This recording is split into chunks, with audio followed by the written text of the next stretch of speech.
Commissioner Ashwini గారికి ఈ కార్యక్రమంలో ఈ సందర్భంగా హాజరైనటువంటి అధికారులందరికీ మా కమిటీ సభ్యులందరికీ ఆహ్వానం ప్రత్యేకంగా రూపుదిద్దడంలో మున్సిపల్ మరి శాఖ చాలా సమర్థవంతంగా పనిచేస్తూ ఉన్నది ఇప్పటి వరకు. మరి ఈ సంవత్సరం కూడా ఇక్కడ సద్దుల బతుకమ్మ రోజు కానీ దసరా రోజు కానీ లైట్లు అమర్చినట్లయితే చాలా కాంతివంతంగా మరి దేదీప్యమానంగా ఆ కాంతిలో ఈ ఉత్సవాలు జరపబడతాయి. లైట్లు అదేవిధంగా మైకులు, అదే ఫ్లైయింగ్ మైకులు అయితేనే బాగుంటాయి. అంతకుముందుకు మైకులు అరేంజ్ చేసిండ్రు అని కోరుకుంటున్నాం.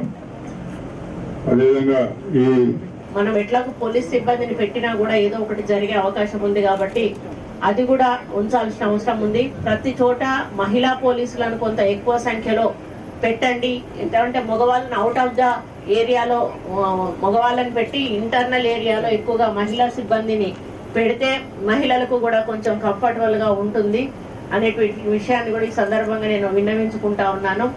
కొంత మరి జంగిల్ క్లియరెన్స్ చేయాలి, ప్లస్ ఆ స్టెప్స్ అన్ని కూడా క్లీన్ గా కడిగిచ్చి నీట్ గా పెట్టి మరి వాళ్ళు అందులోకి దిగే విధంగా అనుకూలంగా ఉండే విధంగా మనం చెయ్యాలి. మామూలుగా స్టెప్స్ లేని చోట డైరెక్ట్ గా దిగే చోట కూడా అక్కడ ముందట ఏమైనా చెట్లు కానీ అడ్డం ఉంటే వాటన్నిటిని క్లియర్ చేసి వాటర్ ముందట వాళ్ళకి అందేటట్టుగా కూడా చూసుకోవాల్సిన అవసరం కూడా ఉందని చెప్పి ఈ సందర్భంగా నేను విన్నవించుకుంటా ఉన్నాను.